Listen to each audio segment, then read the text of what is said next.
Hello दोस्तों, result मित्र के platform पर आप सभी का स्वागत है। मैं अभय प्रताप सिंह और आज हम अपने एक महत्वपूर्ण टॉपिक पर बात करने वाले हैं जिसका नाम है असम का नया कानून। इस टॉपिक पर आने से पहले कुछ बेसिक चीजें हम यहाँ पर आपको बता दें। आप सभी को जानकारी होगी कि भारत जो हमारा देश है ये विविधताओं का देश है। जब आप इतिहास पढ़ेंगे तो आपको यहाँ पर दिखाई देगा कि भारत में समय समय पर अलग अलग जाति के, अलग अलग धर्म के और अलग अलग वर्ग के लोगों का आना और जाना लगा रहा। लगभग आए ज्यादा लोग हैं, गए कम हैं। हम यहाँ पर सुनते हैं आर्य आए, मुगल आए, तुर्क आए और भी कई सारे लोग आए, लेकिन हम कभी सिर्फ ब्रिटिश और जो अन्य यूरोपीय कंपनियां थी इन्हीं को सुनते हैं कि ये बाहर गई हैं।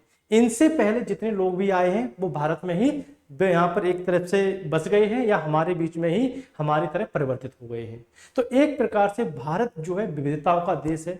अलग अलग प्रकार के यहाँ पर भोजन पाए जाते हैं, अलग अलग प्रकार की भाषाएं पाई जाती हैं, अलग अलग प्रकार के वस्त्र पाए जाते हैं और अलग अलग प्रकार की जातियां और धर्म पाए जाते हैं। इसी प्रकार से ज्योग्राफी में आपने देखा होगा कि हमारे यहाँ पर्यावरण की दृष्टि से भी कई विविधताएं हैं। हमारे यहाँ उष्ण शीतोष्ण प्रकार की वनस्पति पाई जाती है, शीतोष्ण प्रकार की वनस्पति पाई जाती है और यहाँ तक कि शीत प्रकार की वनस्पति भी आपको देखने को भारत में मिल जाएगी। भारत के पास एक बड़ा समुद्री क्षेत्र है तो उससे बड़ा एक स्थलीय क्षेत्र भी मौजूद है। तो यहाँ पर समुद्री जो भिन्नताएं हैं वह भी विद्यमान है और स्थलीय भिन्नताएं यह भी विद्यमान है। इसी के बीच में आप यहाँ पर पाएंगे भारत में दो बड़े धर्म मौजूद हैं। एक आपका इस्लाम है, दूसरा आपका हिंदू है। इस्लाम धर्म को ही हम मुस्लिम से संबंधित मानते हैं और दोनों ही धर्मों में कई सारी समानताएं और कई सारी भिन्नताएं देखने को मिल जाएंगी।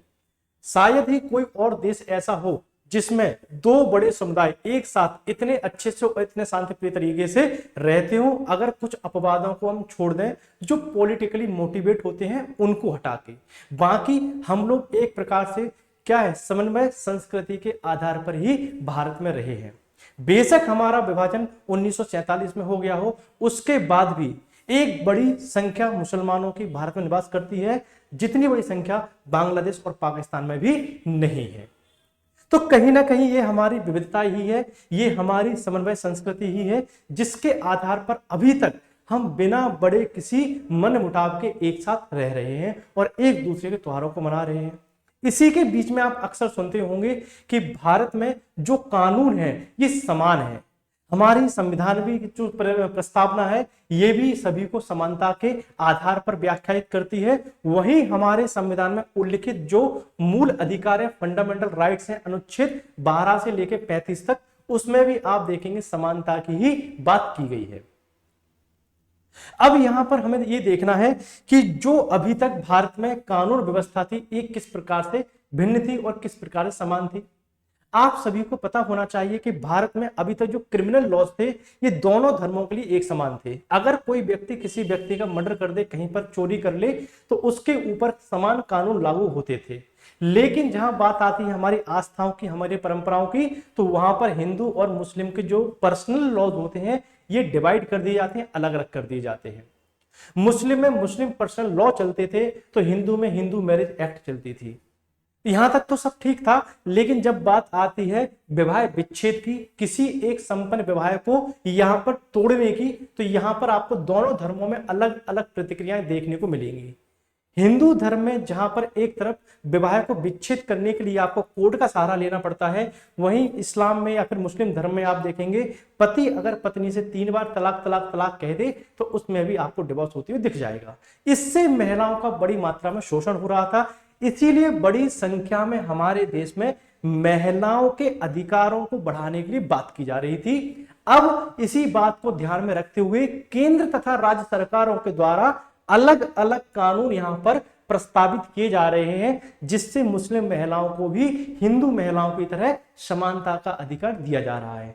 क्योंकि ये आधुनिक युग है, टेक्नोलॉजी का युग है, सभी को यहां पर समान अधिकार आपको देखने पड़ेंगे। इसलिए हम बात कर रहे हैं हाल ही में जो असम की विधानसभा है इसमें प्रस्तावित एक नए कानून के बारे में, जिसका नाम है असम अनिवार्य मुस्लिम विवाह एवं तलाक पंजीकरण विधेयक 2024।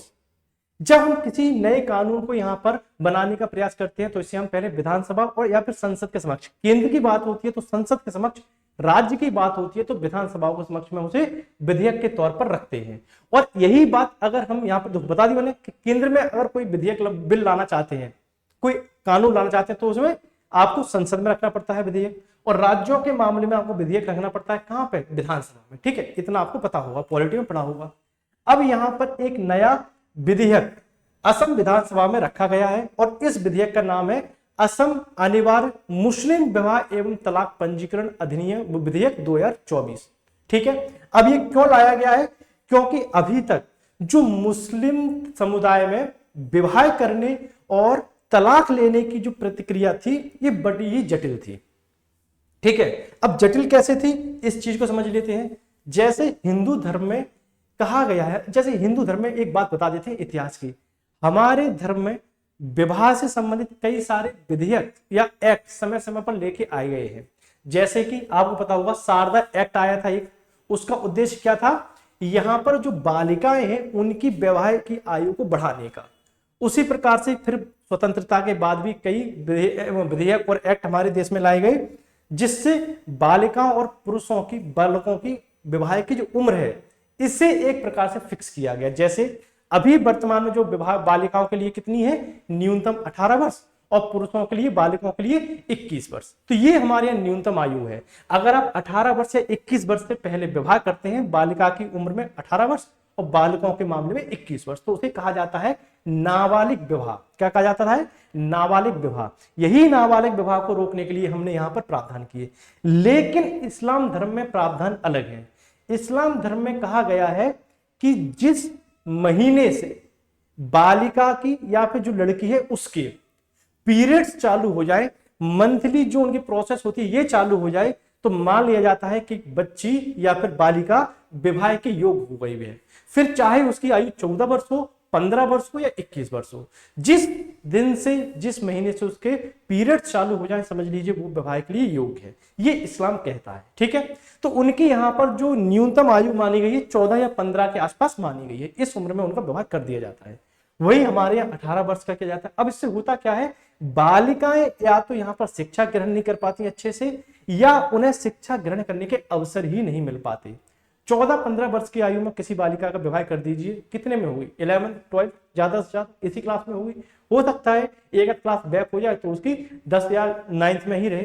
तो ये यहाँ पर आपको देखने को मिलेगा। ठीक है, अब इसी चीज को यहाँ पर परिवर्तित करने के लिए इस विधेयक को लाया गया है जिसका मैंने अपना नाम बताया, असम अनिवार्य मुस्लिम विवाह एवं तलाक पंजीकरण विधेयक 2024। उद्देश्य क्या है, इसके उद्देश्यों की बात करेंगे तो यहाँ पर उद्देश्य ये थे यहाँ पर कि जो बाल विवाह है और दोनों पक्षों की जो सहमति के बिना यहाँ पर विवाह होते हैं इनको रोकना, साथ में जो यहाँ पर बहु विवाह किए जाते हैं उनकी जांच करना। ठीक है, तो ये जो आपका विधेयक है जो लेके आया गया है असम में, इसका उद्देश्य क्या है, पहला उद्देश्य तो यही है कि बाल विवाह को रोकना।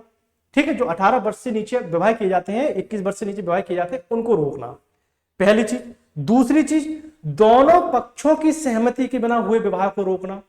जब तक लड़का और लड़की और उनके परिजन सहमत नहीं है ऐसे विवाहों को रोकना। और तीसरी बात यहां पर कही गई है कि जो बहु विवाह होते हैं, इस्लाम में आप देखना बहु विवाह का कॉन्सेप्ट है, एक से अधिक विवाह ये लोग करते हैं। ठीक है, हर कोई नहीं करता, अधिकतर लोग करते हैं। ठीक है, तो बहु विवाह जो है इनके ऊपर रोक लगाना। तो ये सारी बातें यहां पर की गई हैं इस विधेयक में। और जब आगे आएंगे तो यहां पर आप देखिए, यहां पर आप आएंगे राज्य में मुसलमानों के बीच विवाह और तलाक एवं का पंजीकरण। जो असम है, असम राज्य के अंतर्गत रहने वाले जो मुस्लिम समुदाय है, इन समुदायों के बीच जो तलाक और विवाह के पंजीकरण की प्रोसेस है, अभी तक क्या था यहाँ पर, अभी तक यहाँ पर आप देखेंगे असम मुस्लिम विवाह एवं तलाक पंजीकरण एक्ट 1935 के तहत होता था। क्लियर, कहने का तात्पर्य यह है कि वर्तमान तक असम राज्य के अंतर्गत जितने मुसलमान रहते हैं इनके द्वारा जो विवाह और जो तलाक लिए जाते थे, इनके लिए 1935 में एक एक्ट लाया गया था जिसका नाम था असम मुस्लिम विवाह एवं तलाक पंजीकरण एक्ट 1935, उसके तहत लिए जाते थे। अब देखो आप, 1935 में एक विधेयक लेके आया जाता है, हम बात कर रहे हैं 2024 में, लगभग अभी से आप देखेंगे यहां पर 89-90 ईयर्स पहले के ये एक्ट है। तो एक बात बताओ, 1935 का एक्ट वर्तमान में प्रासंगिक होगा? कितना यहां पर प्रासंगिक होगा वर्तमान में, ये चीज आप भी अच्छे से समझ सकते हो। तो इसी चीज में यहां पर परिवर्तन लाने के लिए इस एक्ट को, जो 1935 था, इसे असम सरकार के द्वारा खारिज किया गया, निरस्त किया गया। अब इसकी जगह हम लेके आए हैं नया एक्ट, जिसका नाम है असम अनिवार्य मुस्लिम विवाह एवं तलाक पंजीकरण विधेयक 2024। जैसे ये पास हो जाएगा, ये यहां पर एक्ट 2024 हो जाएगा। क्लियर? तो हमने 1935 के एक्ट को परिवर्तित करने के लिए 2024 का एक्ट लेके आए हैं। ठीक, अब देखो, अब ये जो वर्तमान में हम एक्ट लेके आए हैं, इसमें ज्यादा परिवर्तन नहीं किए। क्यों? हो सकता है मुस्लिम समुदाय नाराज हो जाए, उनको भी तो देखना है। तो हमने क्या किया, जो 1935 का एक्ट था, मुस्लिम विवाह और तलाक पंजीकरण एक्ट 1935, उसी के समकक्ष, उसी के समानता रखने वाला हमने ये 2024 का विधेयक पास किया, प्रस्तावित किया है हमने। ठीक है, तो ज्यादा परिवर्तन नहीं किए हैं। अब यहां पर हम देख लेते हैं कि जो परिवर्तन किए गए हैं कौन कौन से परिवर्तन। तो यहां पर आप देखेंगे, जो मुस्लिम समुदाय है, उनके विवाह और तलाक को पंजीकृत करने के लिए हमने यहां पर क्या किया, हमने यहां पर देखिए, पंजीकृत करने का अधिकार राज्य को किसी ऐसे व्यक्ति को देना पड़ता था जो मुस्लिम था। अभी तक जो 1935 का एक्ट था, उसमें एक प्रावधान था। ठीक है, 1935 के एक्ट में क्या प्रावधान था कि आप अगर मुस्लिम समुदायों के विवाह के पंजीकृत करने का अधिकार, तलाक कराने का अधिकार और विवाह कराने का अधिकार किसी ऐसे व्यक्ति को देंगे जो मुस्लिम। ठीक, मतलब कि 1935 का जो एक्ट था, मुस्लिम विवाह तलाक एक्ट, उसमें कहा गया था कि मुस्लिमों से संबंधित कोई भी विवाह होगा, तलाक की प्रोसेस होगी, या यहां पर विवाह रजिस्टर करने की पद्धति होगी, ये आप किसको देंगे? किसी मुस्लिम व्यक्ति को ही देंगे। ठीक, अब यहां पर इस प्रकार के मुस्लिम रजिस्ट्रार या काजी असम के अंतर्गत कितने थे? 95 थे, जो क्या करते थे, जो मुसलमानों के विवाह करवाते थे, मुसलमानों के यहां पर तलाक करवाते थे और मुसलमानों के विवाह को रजिस्टर्ड करते थे।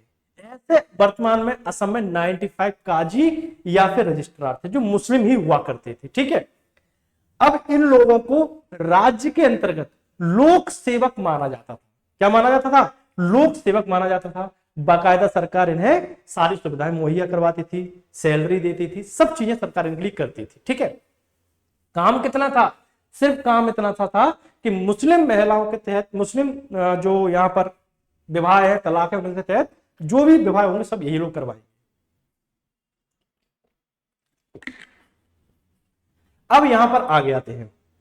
अब देखो, सरकार ने तर्क किया दिया, सरकार ने कहा कि यहां पर मार्च 2024 को क्या किया गया, मतलब इसी वर्ष 2024 मार्च में सरकार ने 1935 का जो एक्ट था, मुस्लिम पर्सनल एक्ट जो था आपका, विवाह और तलाक एक्ट आपका, उसको सरकार ने अधिसूचना के द्वारा निरस्त कर दिया था। ठीक है, उसे खारिज कर दिया था। तब से लेके अभी तक मुस्लिम के विवाह और तलाक पंजीकरण संबंधित कोई भी कानून राज्य के अंतर्गत मौजूद नहीं था, जिसके तहत असम में मुस्लिम विवाह और यहां पर तलाक नहीं हो पा रही थी। इसीलिए सरकार को यहां पर एक नया कानून लेके आना पड़ा। और 1935 का जो अधिनियम था, ये जो बालिकाएं होती थी, जो नाबालिग बालक थे, इनके विवाह के अनुमति भी देता था। मैंने क्या बोला कि हिंदू धर्म में बालिकाओं को विवाह योग्य 18 वर्ष की आयु पर माना जाता है, और मुस्लिम धर्म में जब उन महिलाओं बालिकाओं का मासिक धर्म शुरू हो जाता है, पीरियड्स का टाइम शुरू हो जाता है, तब से उन्हें यहाँ पर विवाह योग्य मान लिया जाता है। तो इस प्रकार से जो 1935 का आपका अधिनियम था, उसके द्वारा यहाँ पर इस्लाम में नाबालिग बालिकाओं के भी विवाह का यहाँ पर पंजीकरण किया जाता था, और उनके विवाह करने की अनुमति और उनके विवाह के पंजीकरण करने की अनुमति भी यहाँ पर इसके द्वारा दी जाती थी। इसी को आधार बना के राज्य सरकार ने इस एक्ट को, 1935 के एक्ट को निरस्त किया है। ठीक है, आगे चलो। अब देखो, अब नए कानून की विशेषताएं क्या होंगी? तो नए कानून के तहत यहां पर आप देखेंगे दो मुस्लिम व्यक्तियों, अब दो मुस्लिम व्यक्तियों का अगर बात की गई है तो कौन दो मुस्लिम होंगे? पुरुष पुरुष तो विवाह करेंगे नहीं, महिला महिला विवाह करेंगे नहीं, तो एक पुरुष और एक महिला, ठीक है, के बीच में अगर विवाह होता है तो इसे क्या होगा, विनियमित करना है। समझे, मतलब जो नया कानून आया है उसके तहत पुरुष और महिला के मध्य जब विवाह होगा इस्लाम धर्म में तो उसको यह विनियमित करता है, ठीक है, जिसके तहत ऐसे रीति रिवाज शामिल है जिसके तहत पति पत्नी बनाया जाता है। अब इस नए विधेयक में ऐसे प्रावधान किए गए हैं जिसके तहत पति पत्नी बनाए जाते हैं, ठीक है। अब यहां पर क्या कहा गया है, अभी तक जो 1935 का अधिनियम था, एक्ट था, उसमें काजी की महत्वपूर्ण भूमिका थी। जो मैंने आपको बताया था कि 1935 के एक्ट के द्वारा अगर कोई विवाह संपन्न होगा इस्लाम में तो काजी ही करवाएगा, तलाक भी काजी ही करवाएगा, और यहां पर जो पंजीकरण होगा विवाह का ये भी काजी करवाएगा। लेकिन अब यहां पर परिवर्तन करके क्या कह दिया गया है कि अब किसी भी विवाह को करवाने के लिए इस्लाम धर्म में तलाक को करवाने के लिए, विवाह पंजीकरण करने के लिए काजी की आवश्यकता नहीं होगी। अभी तक जो राज्य 95 काजियों को भरण पोषण दे रहा था उन सबको हटा दिया जाएगा। अब इसकी जगह क्या किया गया, इसकी तहत विवाह एवं तलाक पंजीकरण के लिए एक रजिस्ट्रार की व्यवस्था की गई है। अब रजिस्ट्रार जो है सरकारी अधिकारी होगा और किसी भी धर्म का, किसी भी जाति का हो सकता है इस्लाम का ही, हो सकता है हिंदू का ही। ये यहां पर कर दिया गया है कि अब आपको अपने विवाह का रजिस्ट्रेशन किसके पास करवाना होगा, पंजीकरण अधिकारी के पास करवाना होगा। अब नए कानून के तहत विवाह एवं पंजीकरण किए जाने के लिए 7 शर्तें पूरी करनी चाहिए, और उन 7 शर्तों में से जो 4 मुख्य शर्तें हैं इनकी चर्चा हम यहां पर करने वाले हैं। सबसे महत्वपूर्ण शर्त यहां पर क्या है, अभी तक जो इस्लाम धर्म में कहा जाता था कि मासिक धर्म शुरू होते ही बालिका विवाह योग्य हो जाती है और विवाह कर दिया जाता था, तो 1935 अधिनियम जहां हमें बाल विवाह करने की अनुमति देता था, उसी के तहत 2024 में जो अभी विधेयक पेश किया गया है उसके तहत इस्लाम धर्म में भी अगर आप कन्या का विवाह करना चाहते हैं तो आयु 18 वर्ष होनी चाहिए, पुरुष का विवाह करना चाहते हैं, बालक का विवाह करना चाहते हैं तो 21 वर्ष न्यूनतम आयु होनी चाहिए, तब यहां पर विवाह संपन्न होगा। मासिक धर्म से कोई लेना देना नहीं है। अब हिंदू और इस्लाम में भी एक समान विवाह करने की आयु कर दी गई है, 18 वर्ष हिंदू के लिए भी, 21 वर्ष 18 वर्ष महिला के लिए, 21 वर्ष यहां पर बालक के लिए, ठीक है। अब ये एक समान कानून सिर्फ असम में है, जल्दी देश में भी आपको ये दोनों देखने को होंगे। दूसरी शर्त यहां पर रखी गई है कि अगर 2 पक्षों के बीच में विवाह संपन्न हो रहा है तो आवश्यक है दोनों पक्ष यहां पर क्या हो, सहमत हो। क्या हो, दोनों पक्षों की सहमति होना आवश्यक है। बिना सहमति के दोनों पक्षों के बीच विवाह नहीं माना जाएगा। तीसरे यहां पर एक्ट पर आते हैं, तीसरे प्रावधान है, इस पर हम आते हैं। इसमें कहा गया है कि अधिकारी के पास पंजीकरण का आवेदन जवाब देते हैं तो कम से कम 30 दिन तक दोनों में से कोई एक पक्ष उस रजिस्ट्रार के क्षेत्राधिकार में रहना चाहिए जिसके पास आप पंजीकरण के लिए आवेदन कर रहे हैं। देखो, असम में कई सारे जिले हैं और हर जगह एक यहां पर रजिस्ट्रार नियुक्त किया जाएगा जो इन विवाहों को संपन्न करवाएगा, इनके बीच तलाक करवाएगा और क्या करेगा, इनके विवाह को पंजीकृत करेगा। तो यहां पर क्या कहा गया है कि ऐसे रजिस्ट्रारों के मध्य अगर कोई भी पक्ष विवाह के लिए आवेदन देता है, ठीक है, अपने विवाह को, जैसे आप हैं और मैं हूं, या फिर आप ही को मान लेते हैं, आपका विवाह किसी अन्य व्यक्ति से हो रहा है और आप इस्लाम से संबंधित हैं, मैं रजिस्ट्रार हूं असम में, और आप अगर पंजीकरण के लिए मेरे पास आते हैं कि हम दोनों विवाह कर रहे हैं, हमें अपना विवाह का पंजीकरण करवाना है, आप इसे रजिस्टर करवा दीजिए। तो आवश्यक है लड़के या लड़के में से कोई एक लोग या उसके परिवार के कोई जन मेरे क्षेत्राधिकार में कम से कम 1 महीने से रह रहे हो। जिस भी जिले में आप पंजीकरण के लिए आवेदन करेंगे उस जिले में उस अधिकारी के क्षेत्राधिकार में कम से कम 30 दिन तक उस व्यक्ति के किसी एक परिवार के पक्ष को रहना पड़ेगा, तब आपका यहां पर विवाह संपन्न करवाया जाएगा। ठीक है, ऐसा नहीं है कि मुंह उठा के आप चले गए किसी के पास भी, हमारा विवाह करवा दो, करवा देगा ना, 30 दिन तक कम से कम उस क्षेत्र में आपको रहना पड़ेगा। ठीक है, तब आप यहां पर आवेदन कर सकते हैं। फिर यहां पर कहा गया है दोनों पक्षों को रजिस्ट्रार को पंजीकरण से न्यूनतम 30 दिन पूर्व विभिन्न दस्तावेजों के तहत यहां पर क्या है, एक नोटिस देना आवश्यक है। ठीक, अब यहां पर कहा गया है कि कोई भी पक्ष जो विवाह के लिए यहां पर आवेदन देता है तो जरूरी है कि दोनों पक्षों के डॉक्यूमेंट रजिस्ट्रार अधिकारी के पास कम से कम 30 दिन पहले पहुंचा दिए जाएं कि ऐसे ऐसे ये लोग विवाह करना चाहते हैं, इनकी इतनी इतनी आयु है। जो डॉक्यूमेंट लगते हैं विवाह पंजीकरण के, वो सारे डॉक्यूमेंट आपको पंजीकरण अधिकारी के पास कम से कम 30 दिन पूर्व जमा करवाने पड़ेंगे। यही प्रावधान आपका विशेष विवाह एक्ट 1945 में किया गया था। 1954 में किया गया था, ठीक है, 45 1954 में, ठीक। इसमें भी कहा गया है कि विवाह संपन्न करवाने से कम 30 दिन पूर्व आपको अपने विवाह से संबंधित डॉक्यूमेंट दोनों पक्षों को क्या करना पड़ेगा, रजिस्ट्रेशन अधिकारी के पास भेजना पड़ेगा। क्यों भेजना पड़ेगा? रजिस्टर अधिकारी चेक करेगा आप उसके ही राज्य में रहते हैं, उसके क्षेत्र में रहते हो या नहीं रहते, आप वैध तरीके से विवाह कर रहे हैं या नहीं कर रहे, आपके घर वालों को आपके विवाह के बारे में पता है या नहीं पता। साथ में यहां पर यह भी देखेगा वो है कि आपकी आयु विवाह योग्य हो गई है या नहीं हो गई। ये सारे प्रावधान यहां पर किए गए हैं। इसी प्रकार से यहां पर आप देखेंगे अन्य प्रावधान, कानून में वर्णित किसी भी शर्त के उल्लंघन के आधार पर विवाह पर आपत्ति 30 दिनों के भीतर स्वीकार की जाएगी। अगर रजिस्ट्रार अधिकारी आपके विवाह से संबंधित कोई दस्तावेज में कमी पाता है तो वह आपके विवाह के रजिस्ट्रेशन रद्द कर देगा। और अगर आपके विवाह का पंजीकरण रद्द किया जाता है तो ऐसे किसी भी उल्लंघन के मामले में सिर्फ 30 दिन तक के अंदर की अवधि तक आप अपील कर सकते हैं।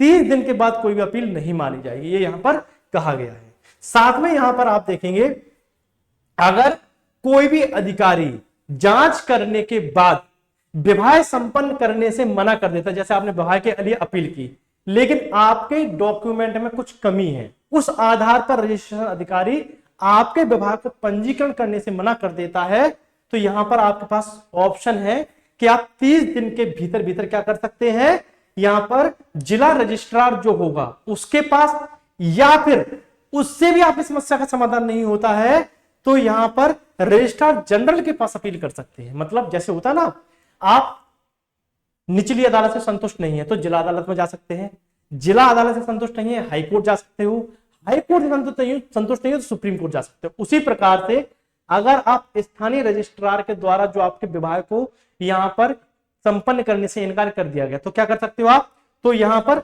जिला रजिस्ट्रार के पास जा सकते हो, वहां पर भी सुनवाई नहीं होती आपकी तो आप रजिस्ट्रार जनरल के पास जा सकते हो जो जिले राज्य में एक होगा। ठीक है, ये प्रावधान किए गए। इसी के तहत यहां पर कहा गया है यदि पंजीकरण अधिकारी को पता लगता है दोनों पक्षों में से कोई एक नाबालिग है, आपने अपने डॉक्यूमेंट दिए होंगे, अगर रजिस्ट्रार अधिकारी को पता चलता है कि दोनों में से दोनों पक्षों में से कोई एक पक्ष नाबालिग है, या लड़की की उम्र 18 वर्ष नहीं है या लड़के की उम्र 21 वर्ष से कम है, तो क्या होगा, तो जो यहां पर पंजीकरण अधिकारी है तुरंत इस बात की सूचना बाल विवाह निषेध एक्ट 2006 से संबंधित जो अधिकारी होंगे उनके पास भेजेगा कि ऐसे ऐसे एक रजिस्ट्रेशन के लिए एप्लीकेशन आई है, ये विवाह करना चाहते हैं लेकिन इनकी उम्र इतने इतने वर्ष से कम है। तो यहां पर जो अधिकारी होगा वो क्या करेगा, जांच करेगा, सही बात पाई जाती है तो दोषियों को दंड देने का भी प्रावधान है। ठीक है, और यहां पर आप देखिए एक प्रावधान और है कि अगर कोई अधिकारी जानबूझकर या स्वेच्छा से किसी शर्त का उल्लंघन करता है, जैसे कोई, मैं पंजीकरण अधिकारी हूं, मैंने देख लिया कि आपकी उम्र 18 वर्ष नहीं हुई, 17 वर्ष है, कुछ महीने बचे हैं, आपने बोला 100-200 रुपए ले लो, 2-4 हजार 10,000 रुपए ले लो और कर दो। मैंने किसी शर्त का जो सरकार ने पूर्व निर्धारित की है उनमें से किसी का भी उल्लंघन किया और मैं रजिस्ट्रेशन अधिकारी हूं तो सरकार मेरे ऊपर क्या करेगी, 1 वर्ष की कैद की सजा और 50,000 रुपए तक का जुर्माना लगाएगी कि आपने नियमों का उल्लंघन कैसे किया। ठीक है, तो ये सारी चीजें जो है जिनकी हमने यहां पर बात की ये सभी असम के नए कानून के अंतर्गत लाई गई है। अब मैंने यहां पर आपसे बोला था कि इसके लिए असम राज्य ने एक अध्यादेश पारित किया है, तो अध्यादेश क्या होता है उसकी थोड़ी चर्चा कर लेते हैं।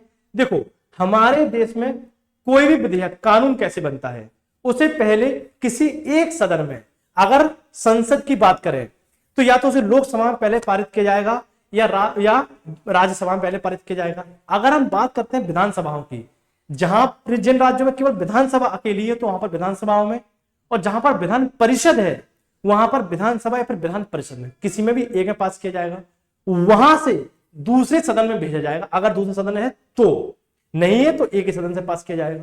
दूसरे सदन से भी जब ये पास हो जाएगा फिर केंद्र के मामले में राष्ट्रपति के पास जाता है, राज्य के मामले में राज्यपाल के पास जाता है, वहां से राष्ट्रपति राज्यपाल मंजूरी देते हैं तो ये आपका जो विधेयक होता है ये कानून बन जाता है। अब मान लो आपको अति आवश्यक रूप से कोई कानून बनाना है, लेकिन न उस समय या तो दोनों सत्र या दोनों में से कोई एक सत्र सदन में या फिर यहां पर चालू नहीं है, तो आप क्या करोगे? इंतजार तो करोगे नहीं कि जब सदन बैठेगा तब हम यहां पर कानून बनाएंगे, आवश्यक कानून है।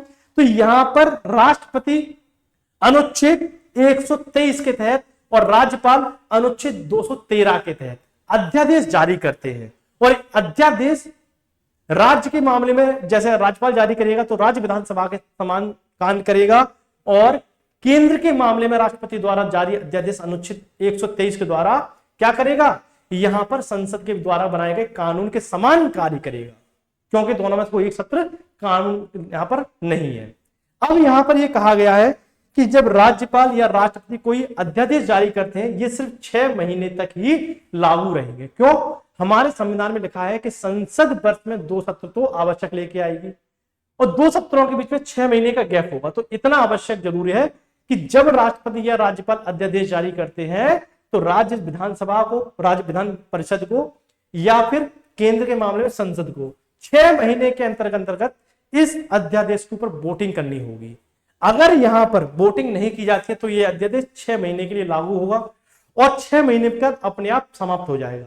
लेकिन इस 6 महीने की अवधि में जितने भी कार्य इस अध्यादेश के द्वारा किए जाएंगे ये सारे कार्य वैलिड माने जाएंगे, वैध माने जाएंगे। ऐसा नहीं है अध्यादेश पास नहीं हो पाया तो अवैध हो जाएंगे, ना, वैध माने जाएंगे। ठीक है, और इनकी अवधि 6 माह होती है। और अगर इन्हें राज्य विधानसभा द्वारा या संसद के द्वारा इन्हें पास कर दिया गया 6 महीने के अंदर अंदर, तो ये पूर्ण रूप से जो कानून होते हैं उसी प्रकार से स्थापित हो जाएंगे। ठीक, ये अध्यादेश होते हैं।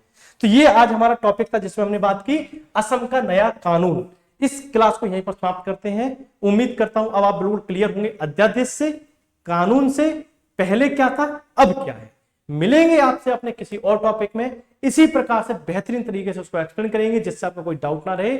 बने रहिए रिजल्ट मित्र के साथ में। चैनल को लाइक कीजिए, शेयर कीजिए, सब्सक्राइब करना ना भूलिए।